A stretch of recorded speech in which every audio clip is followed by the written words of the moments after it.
Hello student, last lecture मध्ये आपण पाहिला लिंकेज कशा पद्धतीने लिंकेज असतं त्याचे एक्झाम्पल आपण पाहिलं, एक्सप्लेनेशन केलं. लिंक्ड जिंक कशाला म्हणतो, लिंकेज ग्रुप कसे असतात, हॅप्लॉइड नंबर किंवा डिप्लॉइड नंबर. त्यानंतर आपण टाइप ऑफ लिंकेज पाहिला, कंप्लीट लिंक्ड जीन्स म्हणजे कंप्लीट लिंकेज आणि इनकम्प्लीट लिंकेज. ह्या दोन टर्म्स ज्या आहेत त्या दोन टर्मच्या आधारावर पुढे आपल्याला पाहायचं आहे. याच्यावर मी पूर्वी सांगितलं तसंच क्वेश्चन अतिशय महत्वाचा पोर्शन आहे, त्याच्यावर क्वेश्चन विचारले जातात. त्याच्यानंतर आपण पाहिला जो क्वेश्चन आहे तो सेक्स लिंकेज पाहिला. एक डेफिनेशन घेतली, सेक्स लिंकेज काय आहे. The sex linkage, sex linkage आणि हे सेक्स लिंकेज शो करण्यासाठीच कशा पद्धतीने सेक्स लिंकेज होतं हे डिस्कवर करण्यासाठी Morgan carried out the experiments that subsequently we discussed. So firstly we discuss about the sex linkage and the type of sex linkage. So sex linkage काय आहे? The transmission of body character. The transmission of body characters from parents to offspring along the sex chromosome. Along the sex chromosomes are called sex linked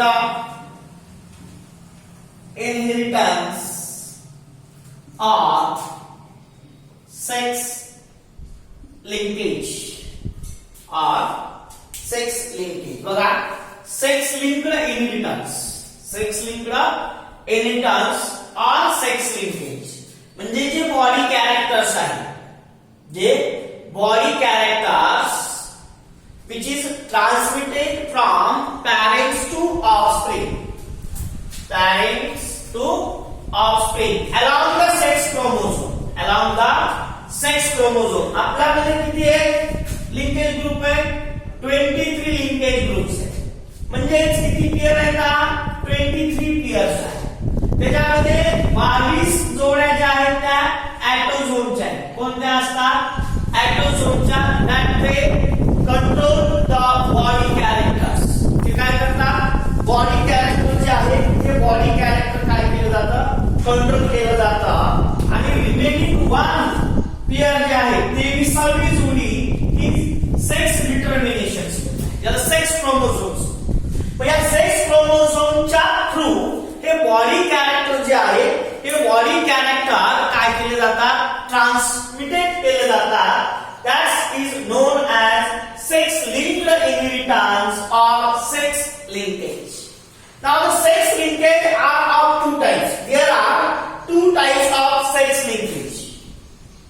Two types of sex linkage. हे बघा, NCERT ने हे mention केलेलं नाहीये, but these are most important. जरी NCERT ने mention केलेलं नाही तरीही याच्यावर नीटला क्वेश्चन आलेले आहेत, येतात. कुठल्याही वर्षी याच्यावर क्वेश्चन स्किप केला गेलेला नाही. Every year the question will be asked this section sex linkage. The linkage जो दिलेला आहे in NCERT directly given the linkage and recombination. NCERT ने काय केलं? डायरेक्ट लिंकेज आणि रिकॉम्बिनेशन दिलंय आणि मॉर्गनचा एक्सपेरिमेंट त्या ठिकाणी एक्सप्लेन केलेला आहे. Now here come to the point, the two types of sex linkage. किती टाइप्स आहेत? दोन टाइप्स आहेत. Now the first type is incomplete sex linkage. incomplete sex linkage. आता नीट समजून घ्यायचं. आपण पूर्वीच दोन टर्म पाहिल्या, कंप्लीट लिंकेज आणि इनकम्प्लीट लिंकेज. आता आपल्याला पाहायचंय इनकम्प्लीट सेक्स लिंकेज. काय पाहिजे आपल्याला? Incomplete sex linkage. Incomplete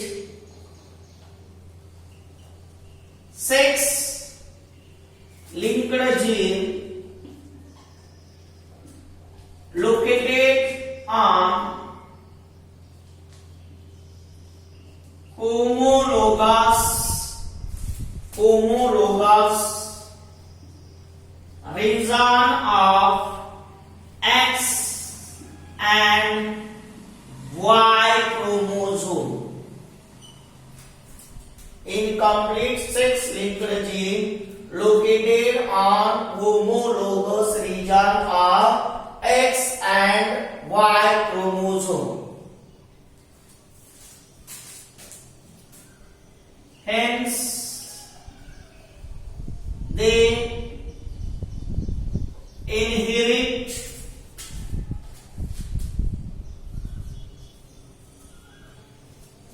hence they do not inherit together because crossing over occurs in this region. काय बघा, incomplete sex linkage. Incomplete sex linkage कशाला म्हणायचं? इनकम्प्लीट सेक्स लिंक्ड जीन कुठं प्रेझेंट आहे? Located on homologous region of X and Y chromosome. कारण आपल्याला माहिती आहे, पूर्वी पाहिलं आपण, क्रॉसिंग ओव्हर कुणामध्ये होतं? होमोलोगस रिजन मध्ये. मग आता हे जीन कुठं प्रेझेंट आहे? एक्स आणि वाय क्रोमोझोमच्या होमोलोगस रिजन मध्ये. मग यांच्यामध्ये जर क्रॉसिंग ओव्हर होत असेल तर हे जीन एकत्रपणे इनहेरिट करणार नाही, कारण त्यांच्यामध्ये काय होतंय? क्रॉसिंग ओव्हर होते. काय होतंय? त्यांच्यामध्ये क्रॉसिंग ओव्हर होत असल्या कारणामुळे ते जीन एकत्रपणे इनहेरिट करणार नाहीत. त्याला आपण काय म्हणतो? Incomplete sex linked genes. Together because crossing over occurs in this region. आता क्रॉसिंग ओव्हर जर या ठिकाणी होते म्हणजेच काय आहे? Genes are loosely arranged in this region. काय जीन या ठिकाणी लूजली किंवा वाईडली डिस्ट्रीब्युटेड आहे. जर क्लोजली पॅक असते तर काय झालं असतं? हे एकत्र इनहेरिट झाले असते. परंतु हे जीन कसे असणार आहेत? वाईडली डिस्ट्रीब्युटेड असणार आहेत. कसे असणार आहेत? Widely distributed. Incomplete sex linked gene किंवा सरळ gene located on homologous region of X and Y chromosome. मी समज तुम्ही डायरेक्ट दिले इथं, किंवा तुम्ही असं gene located on homologous region of X and Y chromosome. Hence they do not inherit together because crossing over occur in this region. Hence they are called incomplete sex linked gene. Incomplete sex linked gene and mode of inheritance are called incomplete sex linked inheritance. Incomplete sex linked inheritance or incomplete sex linkage are incomplete sex linkage. बघा incomplete sex linkage मध्ये काय आहे, genes located on homologous region of X and Y chromosome. Gene कुठे present आहे, X आणि Y क्रोमोझोमच्या homologous region मध्ये. Hence they do not inherit together. त्याच्यामुळं ते एकत्रपणे इनहेरिट करत नाहीत, कारण आपल्याला माहितीये होमोलोगस रिजन मध्ये क्रॉसिंग ओव्हर होतं आणि क्रॉसिंग ओव्हर होतंय म्हणजेच काय होतंय, ते इनहेरिट करणार नाही. तर काय होतं इथं इनकम्प्लीट मध्ये बघा,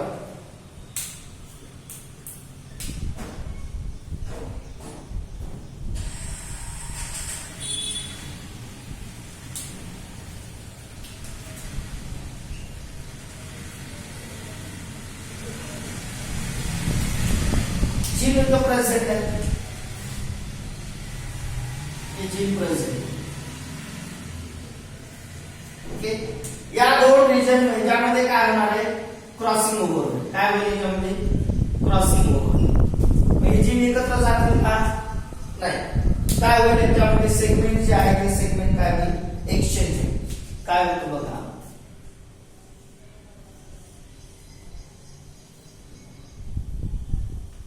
समजून घ्या.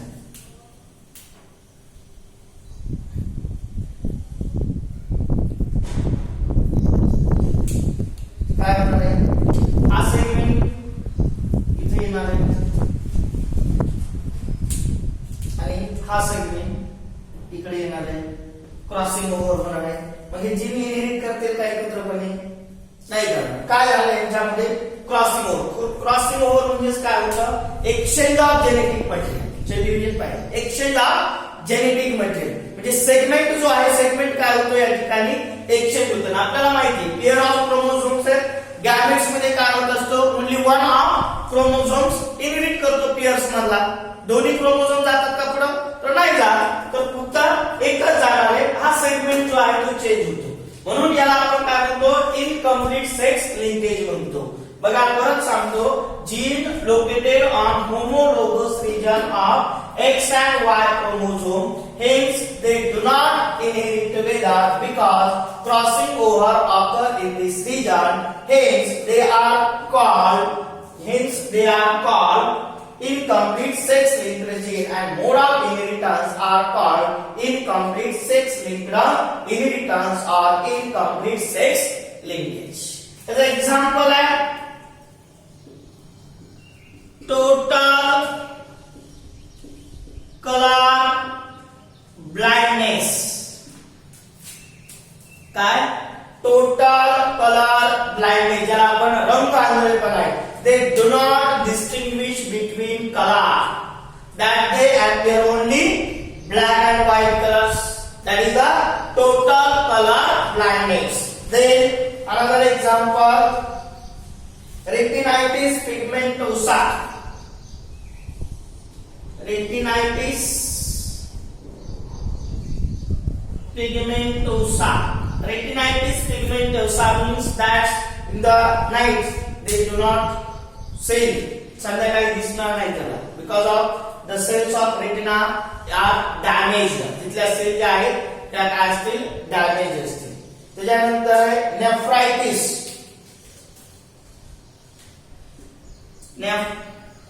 नेफ्रायटिस,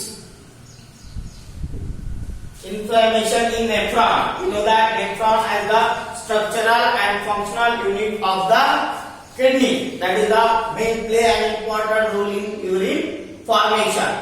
हा आहे हे डिसऑर्डर त्याच्यामध्ये दिसतील, ज्याला आपण इनकम्प्लीट सेक्स लिंकेज असं म्हणतो. काय म्हणतो आपण, incomplete sex linkage.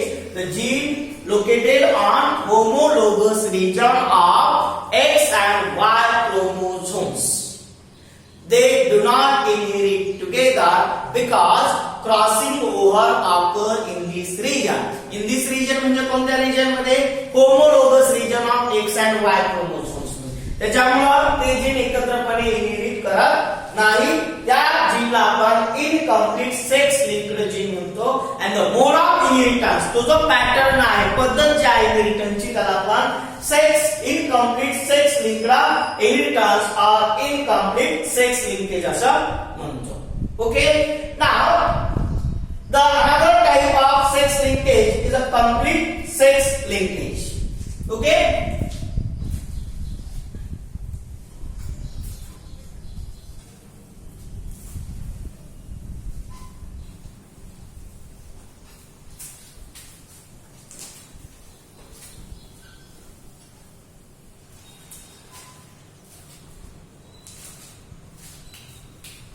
second type, complete sex linkage. Complete sex linkage, gene located on non homologous region of X and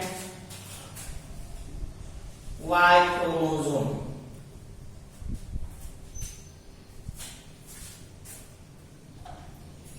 They inherit together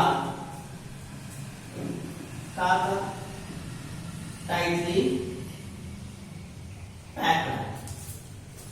They inherit together as crossing over do not occur in this region.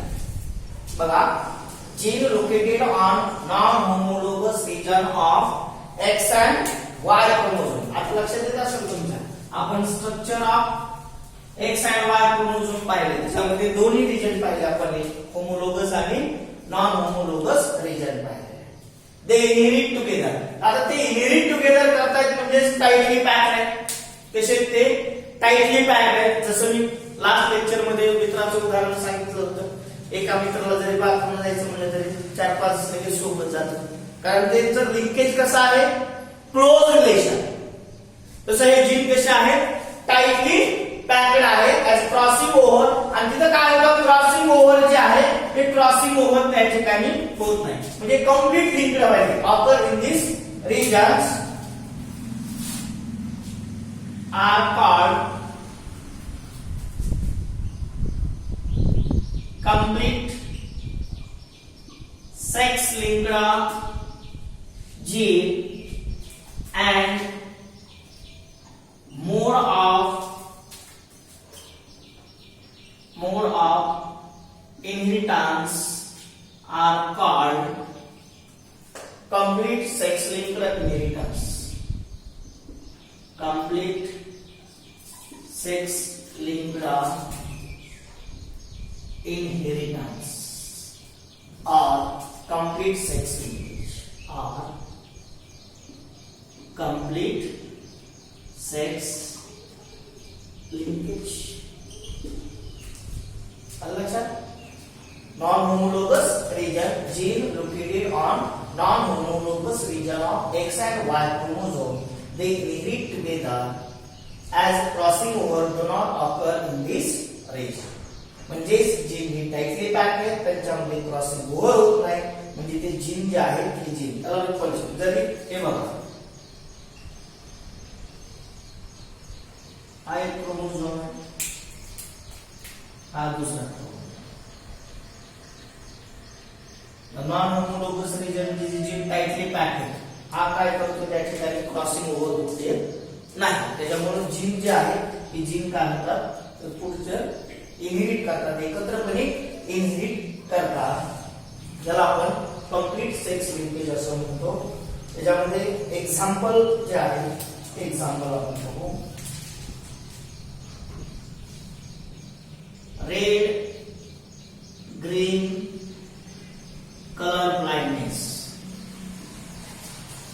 Red green colour blindness म्हणजे they do not distinguish between red and green colour, that they appear gray color. पुढे आपल्याला example पाहिजे.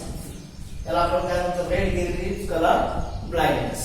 त्याला काय दिसेल, त्याला राग जरी रंग दाखवला तरी कसा दिसणार आहे, रेडच दिसणार आहे, सॉरी ग्रे दिसणार आहे. ग्रीन दाखवला तरी कसा दिसणार आहे, ग्रे दिसणार आहे.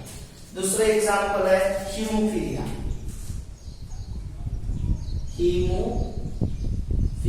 हिमोफिलियालाच आपण दुसरं नाव आहे ब्लीडर्स डिसीज. ब्लीडर डिसीज म्हणजे काय, जे कॉग्युलेशन असतं at the site of injury. ज्यावेळेस आपल्याला एखादी जखम होते, ती जखम झाल्यानंतर कालांतराने 3 ते 8 मिनिटांनी तिथं क्लॉटिंग होत असते आणि तो रक्तस्राव स्टॉप होतो. परंतु ज्याला ही डिफिशियन्सी आहे, हिमोफिलिया आहे, त्याला तो रक्तस्राव थांबत नाही, कारण ब्लड क्लॉटिंग होत नाही, त्याच्यामुळे रक्तस्राव थांबत नाही. अशाला आपण हिमोफिलिया म्हणतो. याचं सुद्धा एक्झाम्पल आपण पुढे आपल्याला पाहायचंय, पॅटर्न ऑफ इनहेरिटन्स कसं आहे. मायोपिया, नंतर एक एक्झाम्पल आहे मायोपिया. मायोपिया म्हणजे काय आहे, the person that see clearly the near object. त्याच्या जवळ असणारा, क्लोज असणारा ऑब्जेक्ट म्हणजे एखादी वस्तू, त्याला काय होईल, क्लिअर दिसेल. परंतु तेच व्यक्तीला डिस्टन्सवर असणारे, लांब असणारी जी ऑब्जेक्ट आहे ती ऑब्जेक्ट काय होईल, दिसणार नाही. म्हणजे त्या व्यक्तीला समजा क्लासमध्ये जर असेल, तो लास्ट बॅक बेंचवर जर बसलेला असेल तर त्याला बोर्डवरचं काही दिसणार नाही. पण तोच जर समोर बसला तर त्याला ते दिसेल. परंतु नॉर्मल जे असतात त्यांना पाठीमागे बसले काय, मध्ये बसले काय, फ्रंटला बसले काय, त्यांना ते दिसतं. त्याला आपण काय म्हणतो, कम्प्लीट सेक्स लिंकेज असं म्हणतो. काय म्हणतो आपण, कम्प्लीट सेक्स लिंकेज असं म्हणतो. हे जे आपण पाहिले आतापर्यंत 2-3 लेक्चर्स मध्ये, जे आपण आउट ऑफ एनसीईआरटी पाहिलं, परंतु विद्यार्थी मित्रांनो, जरी हे आउट ऑफ एनसीईआरटी असलं तरी आपल्या नीटच्या एक्झामिनेशन साठी महत्वाचं आहे. आपल्याला जिथं कुठं आउट ऑफ एनसीईआरटी जायचं तिथं आपल्याला अवश्य आउट ऑफ एनसीईआरटी जावं लागेल, आणि जिथं आपल्याला गरज नाही तिथं आपण जाणार नाही. तुला एनसीईआरटी आपण काय करणार, स्टडी करणार. आता हे झालं सेक्स लिंकेजच्या बाबतीमध्ये. परंतु हे सेक्स लिंकेज जे आहे हे डिस्कवर किंवा त्याचा कशा पद्धतीने होतं हे स्टडी करण्यासाठी T H. Morgan studied on the fruit fly drosophila melanogaster. याच्यावर त्यांनी काय केलेले आहे, एक्सपेरिमेंट्स केलेले आहेत. काय केले त्यांनी, एक्सपेरिमेंट्स जे आहेत ते एक्सपेरिमेंट केलेले आहेत. And the next lecture we discuss about this experiments. The Morgan carried out the experiments on Drosophila. Okay.